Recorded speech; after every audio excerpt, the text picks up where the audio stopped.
오늘 하나님 주신 말씀은 고린도전서 13장 1절부터 7절까지 말씀입니다. 고린도전서 1장 7절부터 13절까지 말씀, 신약성경 279페이지에 기록되어 있습니다.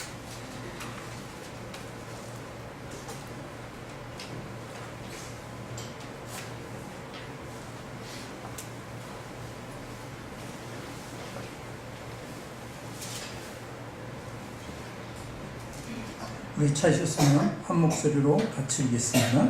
내가 사람의 방언과 천사의 말을 할지라도 사랑이 없으면 소리나는 구리와 울리는 꽹과리가 되고, 내가 예언하는 능력이 있어 모든 비밀과 모든 지식을 알고 또 산을 옮길 만한 모든 믿음이 있을지라도 사랑이 없으면 내가 아무것도 아니요, 내가 내게 있는 모든 것으로 구제하고 또 내 몸을 불사르게 내어줄지라도 사랑이 없으면 내게 아무 유익이 없느니라.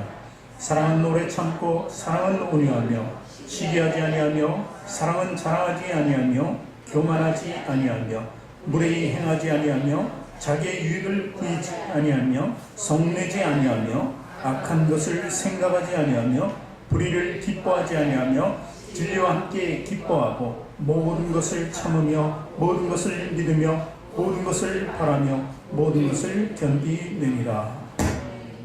두 손 가슴에 얹고 저를 따라 고백하시기 바랍니다. 하나님께서는 나를 사랑하신다. 하나님께서는 나를 존귀하십니다. 하나님께서는 나를 축복하신다. 하나님께서는 내 문제를 해결해 주신다. 믿음의 고백이 되셨습니까? 아멘. 우리 앞뒤 전후 잘 계신 분들하고 인사합니다. 당신을 사랑하고 축복합니다. 당신을 사랑하고 축복합니다.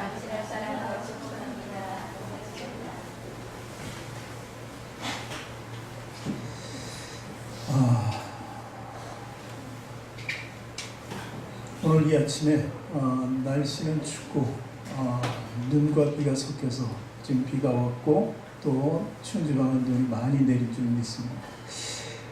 참 그런 환경 속에서도 하나님께서 저와 여러분을 지켜주셔서 이 몸된 교회에 나와서 하나님을 전적으로 예배드리게 해주신 것 또한 감사를 드립니다. 하나님 우리를 사랑하시는 분이십니다. 하나님께서는 우리를 항상 길러주시는 거예요. 양육해 주시는 거예요. 믿음 안에 들어왔을 때 우리를 키워주시는 거예요. 그래서 우리가 정말 싱싱하게 아주 푸릇푸릇하게 자라나게 해서 그 안에 꽃을 맺게 하고 열매를 맺게 하여 주셔서 하나님께 그 귀한 열매를 드려요. 그리고 아름다운 모습으로 자라가는 모습을 항상 우리가 보여드립니다. 그것이 바로 우리가 하나님을 찬미하는 일입니다. 그래서 반드시 필요한 것은 하나님께 주시는 물이죠. 그 물이 있어야 화초가 자라요. 지금 여기 화분이 2개가 있습니다. 이건 틀이라고 하지만 대표적으로 이 화분은 조합물은 사실 만든 것이죠, 인간이. 그래서 보면은 흙이 별로 필요 없습니다. 그런가 하면은 이 뒤에 있는 화분은 이건 생화입니다. 그래서 흙이 반드시 있어야 되는 것이죠. 흙이 없다는 것, 그리고 사람이 만들었다는 것은 생명력이 없다는 것을 얘기합니다. 아무런 변화도 가져다 줄 수가 없는 것입니다. 물을 줄 필요도 없는 것이죠. 생명이 없으니까. 그러나 제 왼쪽에 있는 이 화분은 반드시 물이 필요합니다. 물이 있어야 생명력을 가지고 있고 자랄 수가 있게 되고 사람들에게 변화되는 모습을 보여줄 수 있는 것입니다. 아마 그 안에 미생물도 있겠죠. 그래가지고 함께 공존하면서 살아가는 그 모습을 볼 수가 있습니다. 여러분, 이렇게 물은 생명을 자라나게 합니다. 우리는 무엇으로 만들어졌다고요? 흙으로. 아담을 흙으로 만드신 하나님. 그 이후로 모든 생명은 흙에서 나오게 되어 있습니다. 흙에 반드시 필요한 것은 또 물이어야 하는 것이죠. 그래야지 생명력을 가질 수 있는 것입니다. 우리가 그리스도인으로서 정말 생명력을 가지고 있다, 영적인 삶을 하나님과 공존하면서 살아갈 수 있다 하는 것은 바로 그 생명의 일순인데, 그 생명력은 바로 우리에게 주시는 물이 바로 성령을 통해서 받는 것입니다. 예수 그리스도께서 우리에게 물과 피를 나눠주셨습니다. 그 이후로 우리에게 모든 것을 공급해 주는 분은 바로 열매, 은사, 그리고 하나님께 드릴 수 있는 감사까지도 모두 동원해서 하나님 찬미게 할 수 있는 분은 바로 성령님인 것을 믿으시기 바랍니다. 그래서 진정한 사랑, 오늘 바울이 말하는 진정한 사랑과 사랑의 능력은 그 물에 있습니다. 매일 주는, 매일 우리가 받는, 내면까지 완전히 적셔주는 그 성령을 통해서 주는 그 물이 필요하다는 것입니다. 처음 우리가 회개하고 하나님을 만났을 때는 예수 그리스도의 피가 필요했습니다. 근데 이후로는 성령이 주시는 충만한 은혜 가운데 살아야 되는 것을 이야기하는 것입니다. 그렇기 때문에 우리는 꽃을 피울 수 있다. 그래서 우리는 그 하나님께 주시는 성령이 취하면은 항상 웃음꽃이 피는 신앙생활을 할 수 있는 거예요. 그 꽃이 바로 마지막에 단계 열매로 변할 수 있으니까 우리가 한방 웃음을 피면서 하나님께 나갈 때 하나님은 그 꽃을 열매로 바꿔주시는 거예요. 그리고 하나님께서 그제야 우리를 받아주시는 거예요. 그것이 바로 영화라는 거예요. 하나님께서 받아주신 그 순간이 우리 천국에 들어가는 순간이라는 거예요. 그래서 우리는 삶의 가장 원동력이 되는 예수 그리스도와 성령님을 통해서 은혜를 받아야만 그 은혜 속에서 하나님께 나갈 수 있는 길을 가게 되고 그 길 끝에는 반드시 하나님이 우리를 위해서 거둬주시는 그 마지막 단계가 있다는 것입니다. 이 삶을 살아가기 위해서 우리에게 절대적으로 필요한 것은 바로 사랑입니다. 하나님이 그러셨죠. 하나님의 사랑 외에는 모든 것을 이 땅에서 네가 나를 만나는 순간 패해질 것이고 사랑 하나만 가지고 나와 영원히 공존하며 살아갈 것이라고 약속을 주신 것입니다. 그 약속대로 우리가 살기 위해서는 반드시 사랑이 필요하다. 사랑요. 사랑은 오늘 보니까 이 3절에 1, 2, 3절에 사랑이 없으면 아무것도 아니라고 했죠. 근데 4절에 나오는 말씀이 있습니다. 사랑은 오래 참고 사랑은 온유하다. 이 두 가지는 예수님의 능력이에요. 예수님께서 우리에게 보여주신 능력이에요. 그리고 우리 편에서 할 수 있는 것은 아니해야 되는 것이 쭉 나옵니다. 인간으로서는 왜냐하면 예수님처럼 의인이 될 수 없기 때문에 하지 말아야 될 것이 많이 있는 거예요. 그것을 오늘 쭉 열거하고 있는 것입니다. 그래서 3절에 오래 참고 온유하며 다음서부터 7절까지 쭉 주어지는 그 말씀은 인간의 편에서 취해야 할 행동이고 인간도 특별히 하나님께서 택하신 그리스도인들이 해야 할 일이에요. 그리스도인들은 이렇게 살아야 할 것이다 하는 것을 사도 바울이 이렇게 쭉 기록한 것을 우리가 볼 수 있는 것입니다. 지난주까지 우리가 교만, 무례까지 했습니다. 이번 주는 이제 자기의 유익을 구하지 아니하고 성내지 아니한다. 이걸 중점적으로 말씀을 통해서 은혜를 나눌까 합니다. 첫 번째, 사랑은 자기의 유익을 구하지 않는다 하는 것이죠. 유익을 구하지 않는 것. 사람이 이 살아가면서 평생 살아가면서 그냥 습관 중에 고치지 못하는 게 있다면 바로 자기 유익을 위해서 계속 살아간다는 거예요. 남의 삶을 살아주지 않아요. 자기 삶을 살아가는데 필요한 모든 것을 추구하면서 살아가는 거예요. 그래서 부족한 것을 항상 느끼면서 살아가는 거죠. 채워도 만족감이 없는 것. 그것이 자기의 유익이에요. 자기의 유익은 끝이 없는 거예요. 한이 없는 거예요. 탐욕으로 가득 차고 얼룩져서 죄의 세상으로 나갈 수밖에 없는 것이 바로 자신의 유익이라는 것입니다. 우리 가정에서도 언뜻 보면은 가정생활을 봅시다. 4인 가족을 기준으로 해서 봤을 때 아내는 남편을 위해서, 그리고 남편은 아내를 위해서, 자식은 부모를 위해서, 부모는 자식을 위해서 이렇게 살아가는 그 모습들을 볼 수 있습니다. 그 보면은 나의 유익보다는 다른 사람의 유익을 위해서 살아가는 그 모습일 것 같아요. 그렇죠? 참 아내는 남편을 위하고 남편은 아내를 사랑하고 그리고 또 자식들은 부모의 말씀을 잘 듣고 그리고 부모는 사랑을 아낌없이 주고 이런 모습을 우리가 볼 수 있어요. 그런데 이게 크리스찬의 완성된 모습이 그렇게 될 수 있는 거예요. 그런데 대개의 가정은 어때요? 부모는 자녀들에게 자기가 하고 싶은 것을 요구합니다. 아내는 남편에게 마찬가지예요. 남편도 아내에게 부정한 것을 맨날 질타하면서 이렇게 좀 해, 이렇게 좀 해. 똑같이 이런 상황을. 이것이 바로 다른 사람들, 상대방의 유익인 것 같지만 그건 속는 거예요. 자기의 유익이에요. 아이들에게도 자기 유익을 위해서 시키고 있고 그렇지 않습니까? 그렇기 때문에 믿지 않는 가정의 모습은 다 속이면서 살아가는 거예요.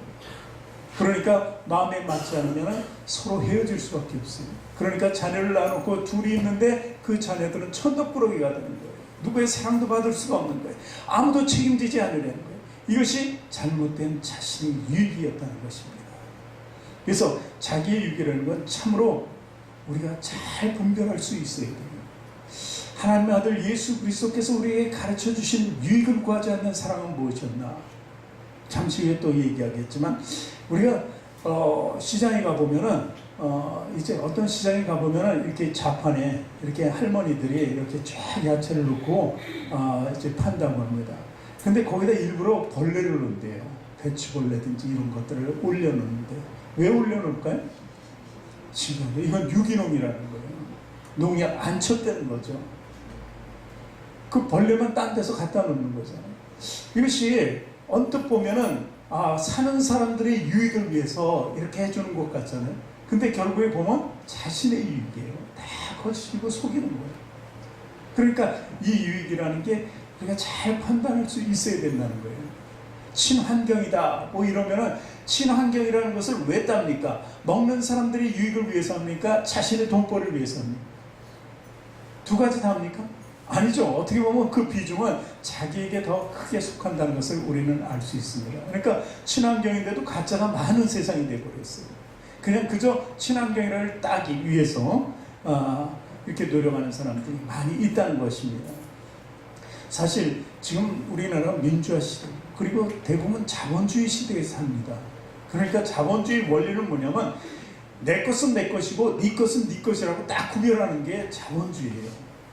그러니까 내 것을 더 많이 가지게 하려면 자신의 유익이 커져야 되는 거예요. 그래서 막 남의 것을 가져오려는 거죠. 그러니까 그 상황이 어떻게 변합니까? 내 건 내 거고 네 거는 내 것이 돼야 된다는 이 상황으로 자꾸 전개가 되는 거예요.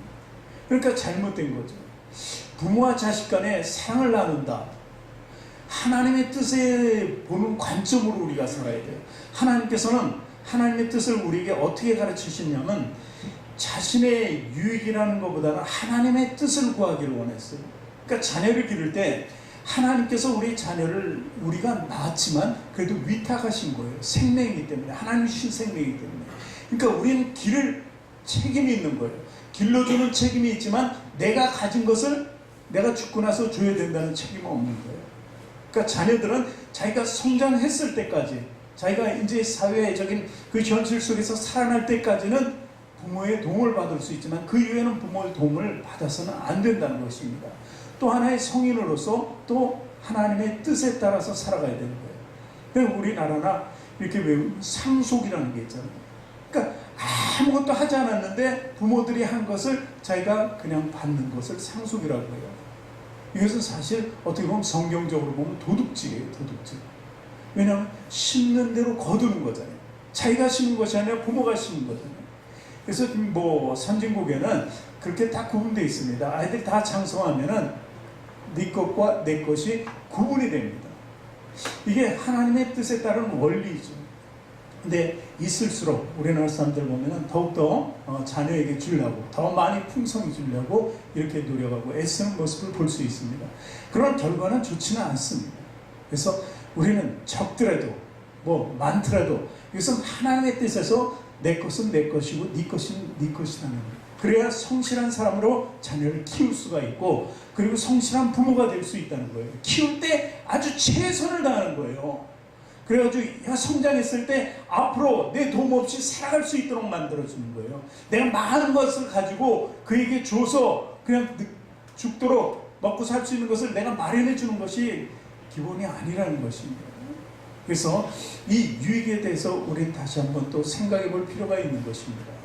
고린도 교회가 그랬습니다. 오늘 사도 바울이 얘기한 것은 고린도 교회가 청지기 의식을 가지지 않았다. 청지기라는 게 뭐예요? 주인은 따로 있어요. 청지기는 주인 것을 지켜주는 것입니다.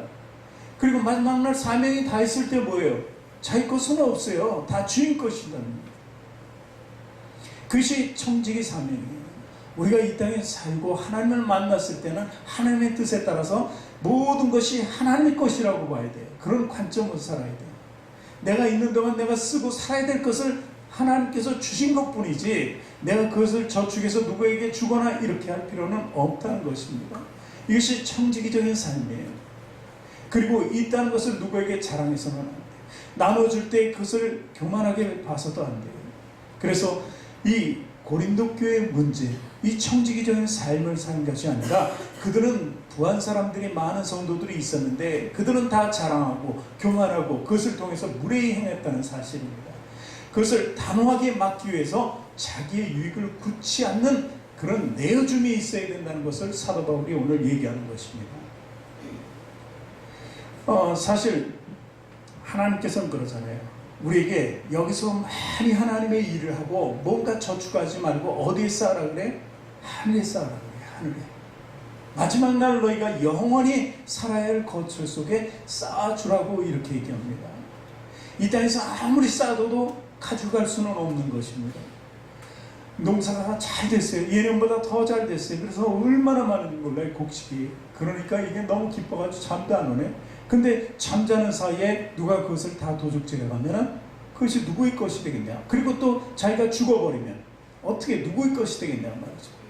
자기 것은 아니라는 것이죠. 그래서 하늘의 상급을 쌓는 자가 되고 심는 대로 거두는 사람이 되어야 한다는 것입니다. 베드로전서 4장 10절에는 이렇게 기록이 되어 있습니다. 우리 같이 읽을까요? 각각 은사를 받은 대로 하나님의 여러 가지 은혜를 맡은 선한 청지기같이 서로 봉사하는 거예요. 서로 나눠주고 그리고 봉사할 때 자기 것이 아니라 하나님 것을 드리는 거예요. 그랬을 때 그것을 가지고 만족하며 기쁨을 누릴 수 있는 사람이 진정한 성도라는 것을 이야기하는 것입니다.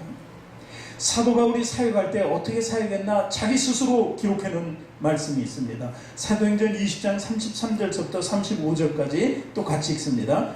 내가 아무의 은이나 금이나 의복을 탐하지 아니하였고 여러분이 아는 바와 같이 이 손으로 나와 내 동행들이 쓰는 것을 충당하여 범사에 여러분에게 모본을 보여준 바 같이 수고하여 약한 사람들을 돕고 또 주 예수께서 친히 말씀하신 바 주는 것이 받는 것보다 복이 있다심을 기억하여야 할지니라.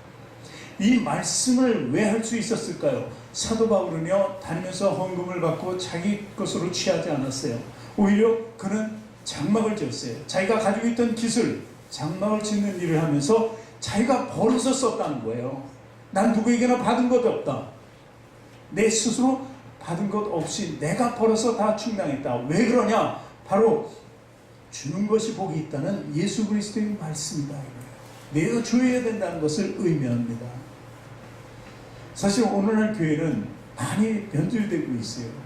대형 교회가 될 수 있도록 아닌 교회도 많이 있지만 많이 변화가는 모습을 볼 수 있습니다. 자랑해야 되고 교만해야 되는 거예요. 그것을 교회가 더 커지는 그런 일환의 법칙으로 사용하기도 합니다. 그래서 신문에도 크게 나야 되고 무슨 회장도 해야 되고 이렇게 그리고 돈을 많이 써야 되고 그리고 진짜 목사님 방에 가면 엄청난 것들이 많이 있는 교회도 있다고 이렇게 얘기합니다. 그것이 무슨 있어서 나쁠 것은 없겠지만 그 추구해야 할 필요는 없다는 거예요. 그래서 사도 바울은 내 스스로 벌어서 일한다. 그때 당시 많은 사람들 헬라 철학자들이나 이런 사람들은요 어떻게 했어요? 자기가 지식 있는 말을 하면 후원하는 사람들이 많이 생기는 거예요. 그러니까 돈벌이의 수단이었다는 것입니다. 근데 사도 바울은 내가 전하는 말은 벌이의 수단이 아니다. 너희에게 좋은 얘기를 들려주고 후원자로 삼고 그 돈을 내가 취해서 내가 잘 먹고 잘 입고 잘 살기 위한 것이 아니다. 나는 단지 생명을 살리는 일에 모든 것을 투자하는 사람이다 라고 이렇게 얘기하는 것입니다. 이것이 진정한 사도 바울의 모습, 목회자의 모습이 아니라 우리 모두의 모습이 되어야 된다는 거예요. 크리스찬의 모습이 바로 그런 모습이라는 것을 의미하는 것입니다. 다니엘 어떤 사람이었습니까? 그는요 자기의 유익을 취하지 않았습니다.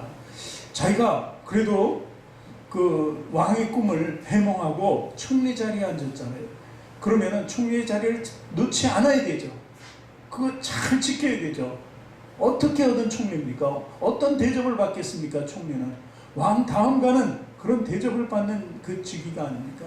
그런데 다니엘에게 정말 큰 문제가 생겼습니다. 다니엘을 시기하는 사람들이 왕에게 절해야 돼요. 하나님을 예배하면 안 된다는 그 칙령을 발표하게 됩니다. 그 하나님을 예배하게 되면 어떻게 사자굴에 들어가서 사자밥이 되는 형벌을 받게 되었습니다. 그렇다면 자기의 유익을 구한다면 총리로서 모든 것을 지키기 위해서 어떻게 하나님을 예배하지 말아야 돼요. 어떻게 보면 인간적인 관점으로 보면은 그때 한 얼마 정도만 내가 하나님께 예배하지 말고 그 기간이 지나면 또 예배해야지 이렇게 생각할 수 있었을 거예요. 그것이 어쩌면 인간의 편에서 맞지 않을까요? 하나님께 더 충성을 하려면 죽지 말고 오래 살아야 되니까 잠깐 동안 하나님을 떠나도 내가 진정으로 떠난 것은 아니지 않습니까? 하면서 예배하지 않는다면 다니엘은 사자굴에 들어갈 일이 없었을 거예요. 그런데 그는 자기의 유익을 구하지 않았습니다. 왕의 뜻을 쫓을 수가 없어요. 누구의 뜻은 하나님의 뜻을 쫓아야 하는 거예요. 그러니까 자기 스스로 사자굴에 들어가는 거예요. 그것이 하나님의 뜻에 따르는 거예요. 하나님의 유익을 위해서 살아가는 거예요. 그러니 결국 사자는 온순한 고양이처럼 되어버린 거예요. 이런 것이 바로 자기 유익을 굳지 않는 삶의 표본입니다. 그래서 우리는 다니엘처럼 정말 하나님의 뜻대로 살아가는 자가 되어야 한다는 것입니다. 그래서 절대로 하나님이 예배하지 않는 자가 된다는 것은 하나님의 뜻에 부합되지 않는다는 것입니다. 자신의 방식대로 살고 자신의 유익을 구하는 거예요. 그 삶을 버릴 수 있어야 되는 것이 바로 유익에 대한 이야기입니다. 그러니까 뭐로 가도 서울만 가면 된다. 이것은 안 돼요. 기독교적인 신앙 안에서는 절대적으로 이런 생각 가지면 안 돼요. 뭐로 가도 천국에만 가면 되지 않느냐. 절대 뭐로 가면 갈 수 없는 곳이 천국이라는 것을 우리가 알아야 되는 거예요. 과정이 중요합니다. 과정이 중요해요. 과정이 어떠하더라도 난 가면 된다는 것은 절대 포기하시기 바랍니다. 그래서 믿음이라는 것은 헌신을 통해서 내어주는 것을 얘기하는 거예요. 내어주는 거예요. 아주 작은 것이라도 믿음적인 것이 내 습관처럼 지켜져야 되는 거예요. 제가 우리 교회에서 밥 먹을 때 제가 맨 나중에 먹잖아요. 근데 이제 풍족하게 하니까 맨 나중에 먹어도 남아있기는 해요. 근데 어떤 때는요, 밥이 바닥밖에 없을 때가 있어요. 제가 먹으려고 보면. 근데 제가 앞에 먹으면 누군가 그 바닥을 먹어야 되잖아요. 제가 선교 다니면서 배운 거예요. 어느 목사님이 그러고 있는데 참 은혜가 되더라고요. 반찬도 없을 때가 있단 말이죠. 근데 내가 먼저 먹으면 누군가 반찬이 없이 한두 가지라도 빠져야 되잖아요. 그러면 안 된다는 거예요.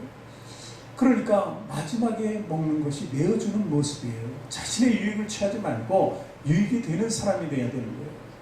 은행에 가니까 목사님 오셨어요. 얼굴 한다고 드링크젤을 탁 줘요. 그냥 아무나 안 주잖아요. 뒤에서 드링크젤을 꺼내서 딱 줘요.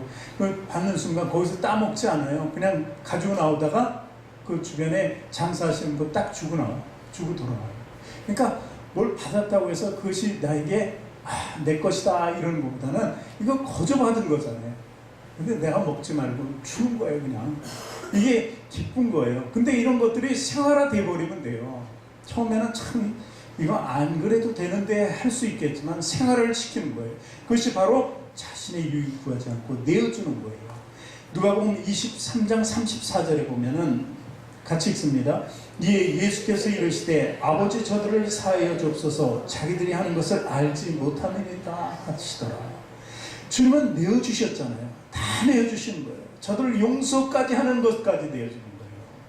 자기를 죽인 자를 아버지의 뜻에 맡기겠습니다. 우리가 그렇잖아요. 원수 갚는 것이 우리가 아니라 하나님께서 하신다 그랬잖아요. 그 말의 뜻이 뭐예요? 난 안 갚아줘도 하나님께서 갚아주시겠지. 그것이 아니에요. 오늘 예수님 말씀 지금 읽어보니까 저들이 나의 원수가 되더라도 하나님 저들을 용서해달라는 거예요.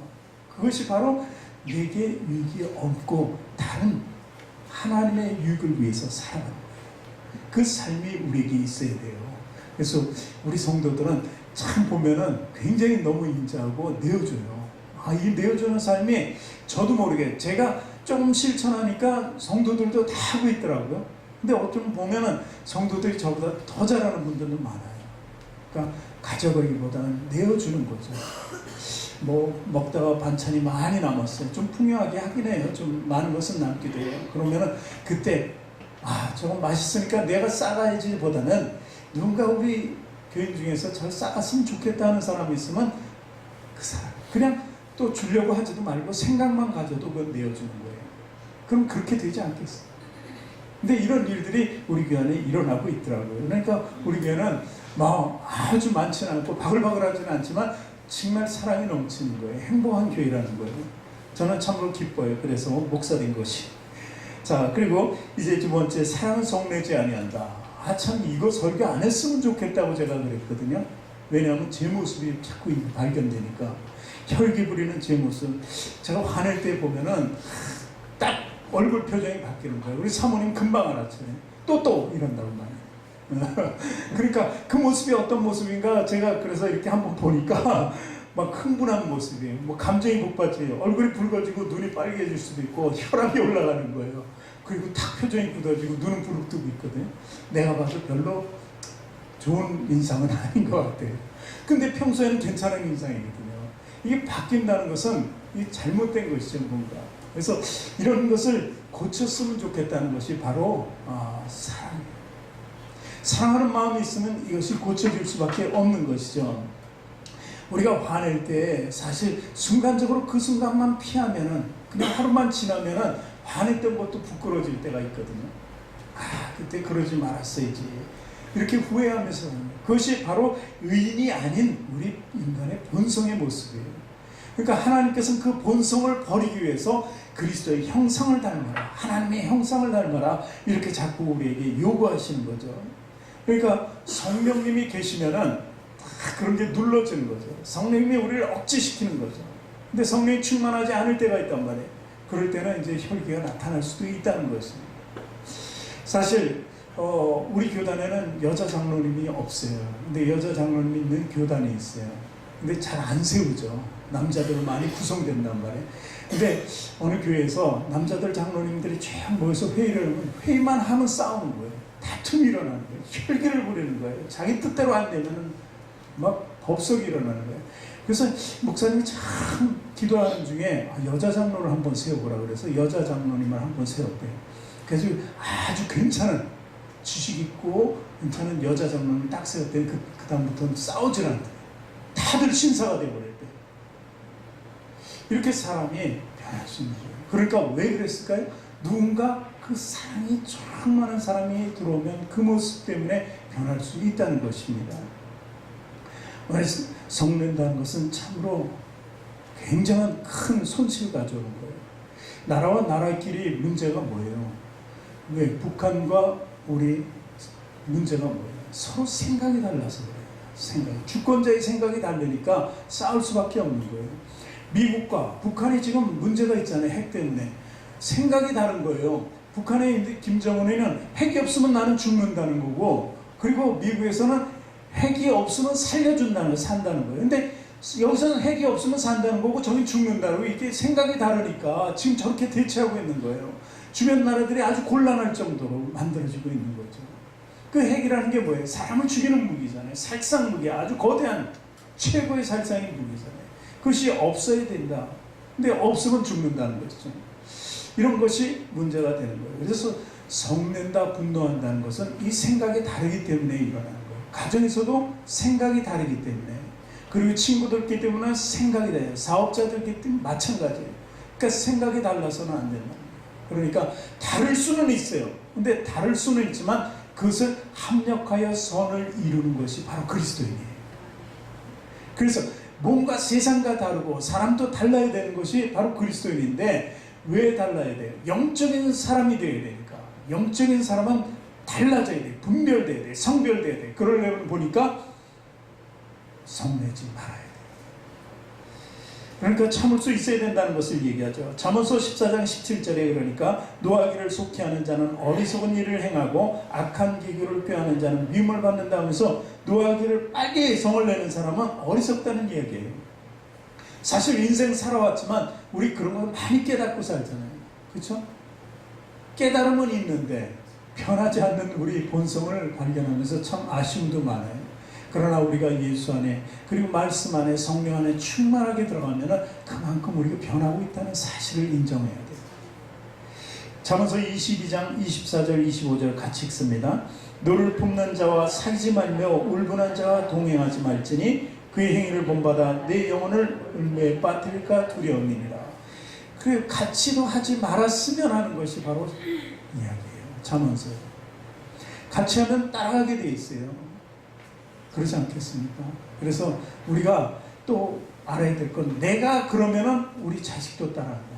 내가 그러면 우리 아내도 따라한다. 내가 그러면 남편도 따라한다. 이렇게 머릿속에 우리는 인식이 돼요. 이게 그리스도인이에요. 남이 하는 것을 얘기하는 것이 아니라 내가 그렇게 하면 나를 저 사람이 따라서 할 것이라는 것을 생각하면 무서운 거예요. 그러니까 하지 말아야 된다고 스스로 생각할 수 있다는 것입니다. 결국에는 뼈를 썩게 한다는 것이죠. 그래서 우리 본성 가운데 우리는 양심이라는 게 있죠. 그래서 선한 것을 양심이라고 그래요. 근데 선한 양심도 하나님이 선하다는 기준하고는 틀려요. 그래서 오직 선하시고 의로우신 분은 하나님이시다. 그래서 우리는 인간의 양심, 인간의 선에 의지하면서 고치려고 하지 말고 하나님의 말씀 안에서 고쳐야 돼요. 이 본성이라는 것은 진리만 나타나면 드러나요. 그냥 우리가 선하다고 아무리 그래도 진리 앞에서는 그 선한 것이 무효가 되어버리는 거예요. 욥도 마찬가지. 성경의 욥이 자기 참 동방의 의인이라고 이렇게 소개가 되는데 선한 사람이라고 봤어요. 그런데 모든 것을 잃어버리니까 자기 남대로 고민이 있는 거예요. 고민이 있고 생각하게 되니까 내가 그저 선한 것은 아니었구나 하는 것을 알게 돼요. 그래서 욥은 스스로 회개하는 거예요. 아직도 나는 회개할 게 있다는 것이죠. 그러니까 인간의 선한 모습과 하나님 보시는 관점은 아주 다르다는 것을 이야기하는 것입니다.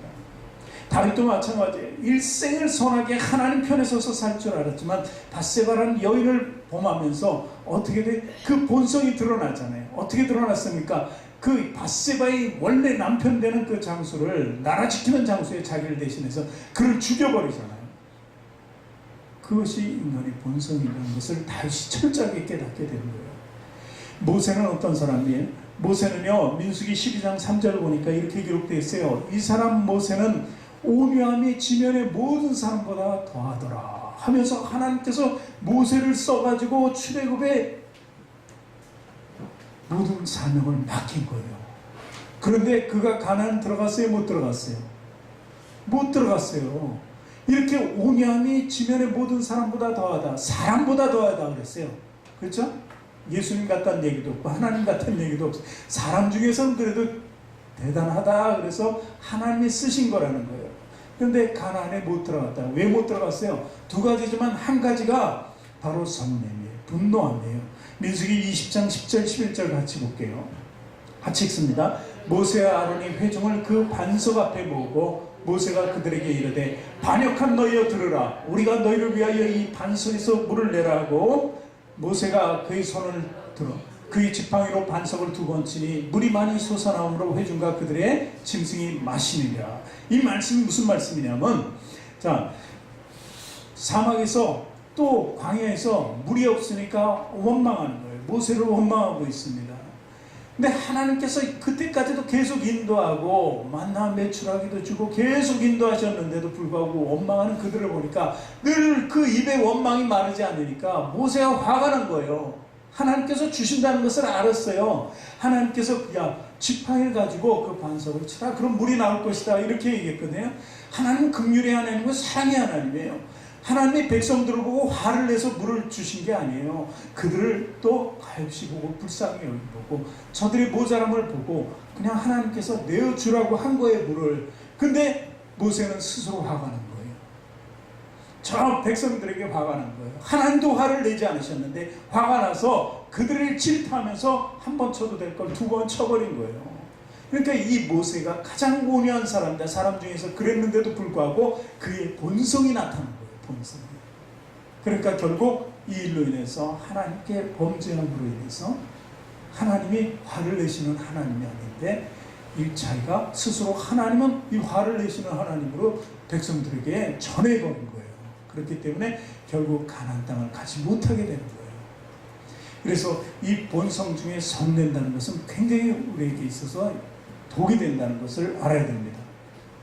근데 때로는 분노할 수 있어요. 우리가 분노하는 모습이 성경에 많이 기록되어 있어요.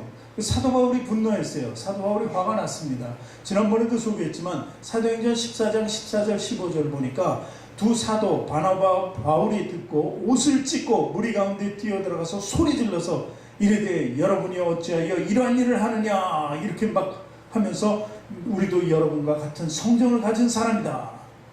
옷을 찢으면서 막 화가 난 거예요. 막 분노를 하는 거예요. 소리 지르면서. 왜 그랬을까요? 안진뱅이가 있어요. 걷지 못하는 사람이 있어요. 근데 그 불쌍한 거예요. 그래서 사도 바울이 고쳤어요. 예수 그리스도의 이름으로 고쳤단 말이에요. 고쳤는데 와, 이게 바로 제 헬라의 신, 제우스 신이 나타났다 막 그러는 거예요. 그러니까 자기를 신이라고 그러니까 그거에 화가 난 거예요. 하나님의 뜻으로 하나님의 일을 해서 하나님을 칭송해야 되는데 왜 자기한테 그러냐 이거예요. 이것이 의로운 분노예요. 나는 똑같은 사람이다. 이 일을 행하신 분은 하나님이시다라는 거예요. 우리가 지금 사랑장을 하면서 고린도 교회 문제점을 얘기하고 있잖아요. 고린도 교회 문제점이 뭐냐면 선행을 하고 내가 한 거란 말이에요. 내가. 하나님이 하신 것이 아니라는 거예요. 그러니까 그게 문제가 돼요. 모든 것은 하나님이 하신 거다. 내가 옳은 일을 하고 선한 일을 하고 좋은 일을 하고 정말 내 힘들어서 내 몸을 불사르기까지 한 모든 일이 누가 한 거라고요? 하나님이 하셨다는 거예요. 그럴 때 화가 나는 거예요. 야, 정말 누가 전도해가지고 이제 하나님 만났어요. 근데 그 사람이 너무 감사한 거예요. 맨날 와서 감사하대. 나를 교회로 데려와서 감사하고 뭐 감사하고. 그때 사도 바울처럼 교회를 데려다가 온 것은 내가 아니라 하나님이시다. 하나님이 택하시고 부르셨다는 거예요. 하나님께 감사라는 거예요. 나한테 고마워하지 말라는 거예요. 나는 청지기로서 내 일을 했을 뿐이라고 이렇게 고백할 수 있는 성도가 돼요. 근데 그도 안 하면 안 돼요. 그도 안 하면 그런 결과도 없죠. 자, 그리고 예수께서도 분노하셨습니다. 요한복음 2장 13절서부터 같이 읽습니다. 유대인의 유월절이 가까운지라 예수께서 예루살렘으로 올라가셨더니 성전 안에서 소와 양과 비둘기 파는 사람들과 돈 바꾸는 사람들이 앉아있는 것을 보시고 노끈으로 채찍을 만드사 양이나 소를 다 성전에서 내쫓으시고 돈 바꾸는 사람들의 돈을 쏟으시며 상을 엎으시고 비둘기 파는 사람들에게 이르시되 이것을 여기서 가져가라. 내 아버지의 집으로 장사하는 집을 만들지 말라 하시니. 하나님의 거룩함을 깨뜨리는 그들에게 예수님은 단호히 노끈으로 채찍까지 만드셨어요. 그래가지고 짐승들을 다 몰아내버리고 그리고 엎어버리는 거예요. 예수님이 분노하시는 모습이 있어요. 이것은 왜요? 하나님의 의를 위해서. 예수님이 당신의 유익을 구했으면 이렇게 하지 않으셨어요. 그런데 그런 일로 인해서 자꾸 사람들의 시기가 백성들이 왜 예수님을 못 박으라고 자꾸 그랬을까요? 이런 일도 다 포함이 되는 거예요. 그러니까 장사꾼들까지도 바리새인 서기관들이 다 동원이 돼서 예수님을 죽이려고 하는데 후에는 이 장사꾼들까지 다 동원이 같이 되는 거예요. 이런 모습. 그리고 이것이 이런 일이 좋게 하면은 좋은 일이 되지만 좋지 않은 일. 성전에서 그 귀한 재물을 팔고 그러는데 그것을 방해한 죄가 되는 거잖아요. 그러니까 하나님의 뜻대로 하면 이게 맞지만 이스라엘 백성들의 모습으로 봤을 때는 아닐 수 있다는 거예요. 그러니까 예수님은 자신의 유익을 구하지 않는 그 행위를 통해서 분노하셨다는 것입니다. 그리고 또 마가복음 3장 1절서부터 5절까지 또 읽어보겠습니다.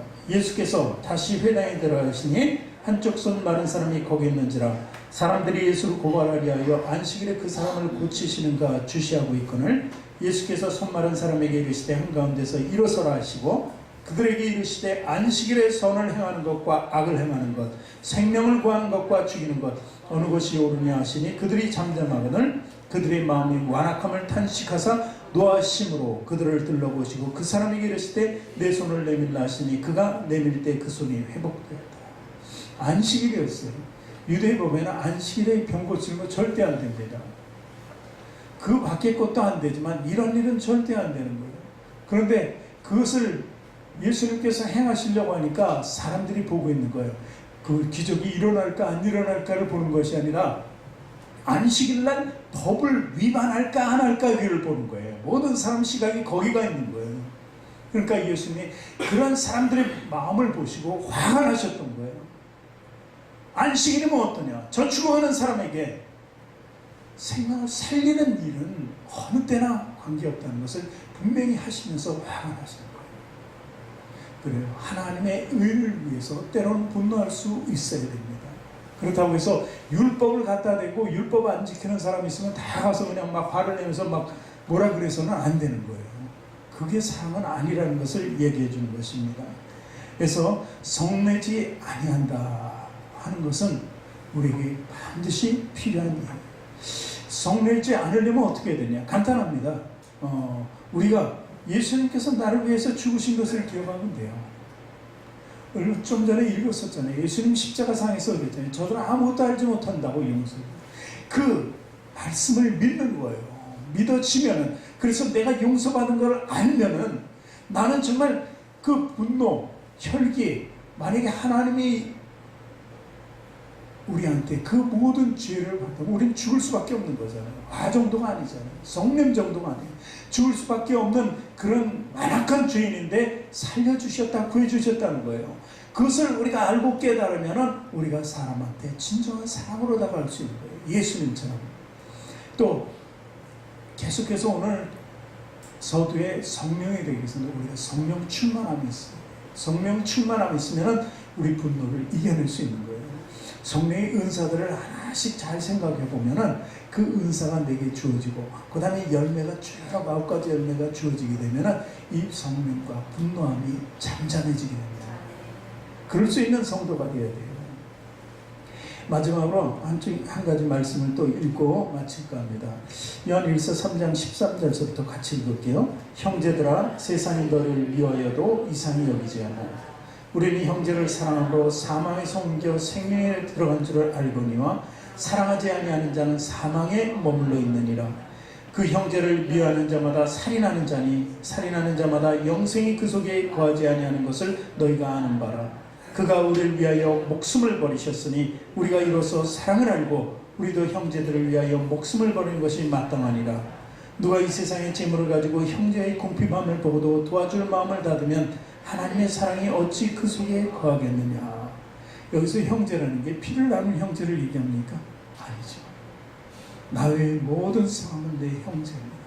그래서 정말 미워하면 살인이 됩니다. 성내고 분노하면 이미 그 사람은 살인죄를 저지른 거라는 것입니다. 그러니까 우리 위해서 목숨을 버리신 예수 그리스도의 그 사랑을 알라는 거예요. 그 사랑만 우리 안에서 녹아지듯이 완전히 유효가 된다면 우리는 그 사랑에 취해서 다른 사람도 사랑할 수 있게 된다는 거예요. 그 사랑이 없으면 오늘 사도 바울은 아무것도 아니고 너희 존재감도 없는 거고 유익도 없다는 거예요. 아름다운 소리도 아니라는 거예요. 꽹과리 소리밖에 되지 않는다고 얘기하는 것입니다. 우리는요, 그 사랑을 잘 실천해야 돼요. 오늘 2가지를 말씀드렸습니다. 자기 유익을 구하지 않고, 그 다음에 성내지 아니한다. 이것이 진정한 사랑의 능력이다 하는 것을 사도 바울이 얘기하고 있습니다. 그 능력 우리가 우리 충만하게 받기를 원합니다.